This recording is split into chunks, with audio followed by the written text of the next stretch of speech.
자, 2교시입니다. 2교시는 웨스턴급 처치의 역사, 미래에 관련된 내용들을 말씀드릴까 하는데, 이거는, 1일차에 했던 내용과 중복되기는 할 겁니다. 그래도, 이 역사에 관련된, 조금 다른 내용들이 첨부되어져 있어서 조금 간략하게 이야기하고 넘어갈까 하는데요. 자, 우리나라 응급의료 역사는 불행하게도 이제 외세 침략과 식민지 시대의 덕분으로 인해서 1990년대까지 우리는 최장 성장 가치가 인권과 경제였기 때문에 상대적으로 응급의료 발전은 더딜 수밖에 없었습니다. 그러니까 여러분들이 알고 있는 80년대, 70년대 민주화 운동들 떠올려 주시면 될 것 같고요. 90년대부터 시작했던 여러 가지 그 전에 있던 박정희 정권 때 발생했었던 여러 가지 정책들을 떠올려 주시게 되면요.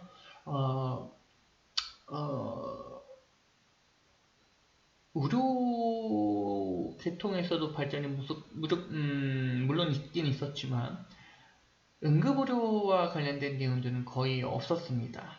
그냥 단순하게 소방, 여러분들이 알고 있는 경방 있죠? 경방.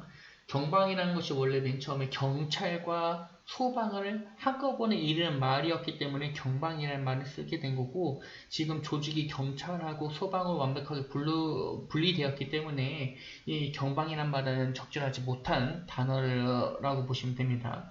어찌됐든 간에 이 경방이라는 단체에서 그 시대에는 환자가 발생하게 되면 단순하게 암을 처치하지 않고 병원으로 그냥 이송하는 것이 최선이었습니다. 그 정도로 응급의료는 매우 등한시되었던 분야 중 하나라고 보시면 좋을 것 같고요. 그러면 정작 우리나라에서는 언제 이 응급의료와 관련된 내용들이 대두되었냐면 안타까운 사고들이죠. 1994년도와 1995년도에 발생했던 이 두 가지 대참사, 성수대교 붕괴 사고하고 삼풍백화점 붕괴 사고로 응급의료에 관련된 발전, 그리고 거기에 관련된 법령들이 이제는 우리나라도 제정하고 시행해야 된다라는 말이 나오기 시작했죠. 그래서 94년도부터 응급의료에 관련된 법령이 제정되었고요. 이 95년도에 발생된 삼풍백화점 붕괴 사고로 활발하게 이제 응급의료와 관련된 인력들을 배출하기 시작했죠. 그래서 우선 여러분들이 보셔야 될 내용은요.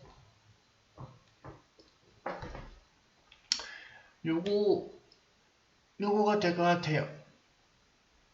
우리가 지금 배우고 있는 모든 응급의료 체계는 선진국들의 시스템을 모방하게 되었다는 점.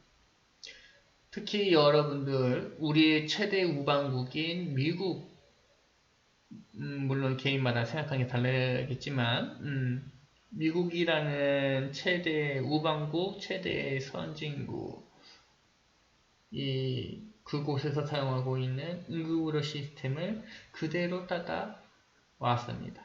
근데 문제가 되는 거는 그 시스템을 그대로 따라왔으면 이제 그 시스템에 맞춰서 양성되고 있는 인력들에 대한 법적인 보장도 같이 딸려 들어왔었어야 되는데 그렇지 못하다는 점. 거기에 추가적으로 또 여러분들이 아셔야 될 거는 가까운 나라인 일본의 외상체계를 또 다시 모방하기 시작하게 됩니다.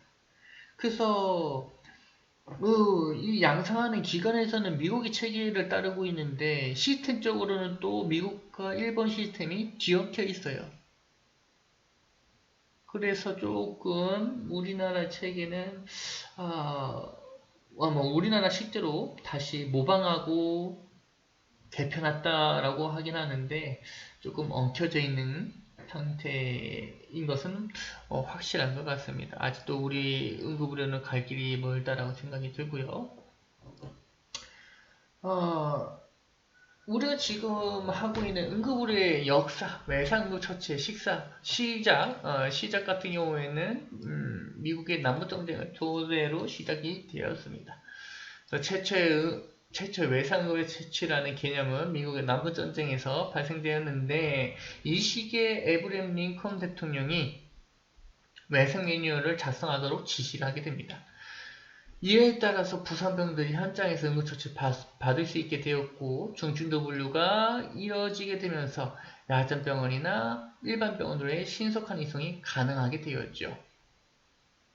이게 실제로 이 남북전쟁에서 활용된 구급차를 보여진 사진이라고 보시면 좋을 것 같고요. 이게 실제 사진이라고 보여지지는 않고 아마 연출된 사진인 것 같기는 합니다. 제 예측상 저렇게 깨끗하게 나올 수가 없을 것 같긴 한데. 자, 그 다음에 외상후 처치 발전은 역시 전쟁을 통해서 급격하게 일어나게 되죠. 그래서 여러는 아니고 1차, 2차 세계대전을 통해서 이제 환자들이 엄청나게 발생하게 됩니다. 총상이 있어도 폭발이 있어도 혹은 건물이 붕괴되면서도 외상 환자가 발생되면서 그 외상 환자를 빠르게 이송하고 처치하고 평가내릴 수 있는 체계가 발생되게 된 거죠. 여기와 관련돼서는 1일차에서 말씀을 드렸기 때문에 추가적으로 얘기하지는 않을 것 같고요. 이것도 말씀을 드렸던 내용들이죠. 한국전쟁에서 최초로 헬기를 이용한 항공 이송이 이루어졌다. 근데 이거는 조금씩 내용은 달라지는 것 같긴 합니다. 한국전쟁에서 체계적인 헬기 이송이 처음으로 이루어진 것이 한국전쟁이다 라고 이야기하는 분들이 있고 헬기 자체의 이송은 그 전부터 1800년도부터 헬기가 제대로 운영되고 있었던 그 전부터 이제 이용이 되었다라는 말들도 있기도 하고 이건 조금 달라진 것 같고요. 어쨌든 간에 여기서 중요한 거는 요거죠. 대부분의 외상과 관련된 처치나 평가, 중증도는 지금 보이시는 파란색 글씨 ACS-COT라는 이 외상위원회에서 대부분 만들고 보급하였습니다. 그래서 여기와 관련된 내용들을 쭉 이어서 진행할까 하는데요. 자, 이 COT 외상위원회 같은 경우에는 전쟁 이후에도 꾸준히 외상 관련된 연구를 지속하였습니다. 그래서 1950년대에 주간 고속도로 체계, 그냥 고속도로가 발달했다고 보시면 되겠죠. 고속도로가 발달함에 따라서 교통사고가 급증했어요. 그로 인해서 사고로 인한 외상과 사망, 장애율이 증가하였음을 보고서를 통해 확인을 한 거죠. 이 보고서를 누가 했느냐? 미국 군의과학원에서 이 보고를 해왔고 이게 언제 발표되었냐면 1966년에 보고되었습니다. 이 보고서에서 자동차와 관련된 외상에 대해서 이렇게 이야기를 하죠. 자동차 사고로 인한 외상 손상은 국가적 전염병이다. 이렇게 표현했습니다. 표현을 이렇게 전염병이다 라고 설명할 정도로 매우 심각한 사망률, 외상 환자의 증가율, 장애율이 확인되었던 것이죠. 이에 따라서 이 1966년도에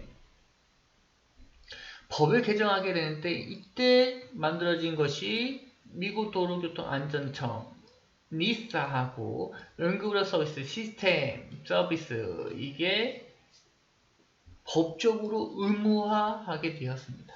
뭐에 의해서요? 보건복지부 법에 관련된 것이 아니라 도로안전법에 의해서요. 그래서 여러분들 외산책이나 혹은 다른 책들을 보시게 되면 이 니사라는 말이 많이 나올 겁니다. 특히 외상과 관련돼서는 정말 많이 나오죠. 그리고 여러분들의 그 책에 있는 내용들의 예시들을 보게 되면 다른 예시들도 많이 나오긴 하지만 이 자동차 사고와 관련된 예시들이 정말 많이 나올 겁니다.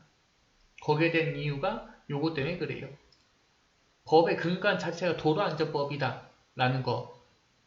그리고 또 하나, 지금 앞서 말씀드린 것처럼 자동차 사고의 심각성을 외상으로 파악했기 때문입니다. 그래서 외상의 발전은 시작은 전쟁으로부터 시작되었지만 발전과 개념의 확립은 자동차 사고로부터 진행되었다, 발전되었다라고 보시면 좋을 것 같고요. 후 이 시기에는 여기 써져 있는 것처럼 예방과 관련된 내용들, 질병도 안 걸리면 되잖아요, 그죠? 코로나 안 걸리면 됩니다. 신근경색 안 걸리면 됩니다. 당뇨병 안 걸리면 되죠. 그게 최선의 치료입니다. 처치기도 하고요. 송선도 마찬가지입니다. 사고가 발생하더라도 안 다치면 되죠. 그래서 거기와 관련돼서 물론 완벽하게 손상을 예방할 수는 없겠지만 여기 써져 있는 것처럼 최소한의 안전, 생명을 보존할 수 있는 안전장치들, 이것들이 개발되던 시기이기도 하고요. 그 아래에 있는 내용들은 뭐 여러분들이 보실 필요는 없을 것 같고요. 여기까지 해서 2교시 마치도록 하겠습니다. 다음 시간에는 이런 부가적인 설명 없이 이 내용 정리만 빠르게 해서 진행하도록 할게요.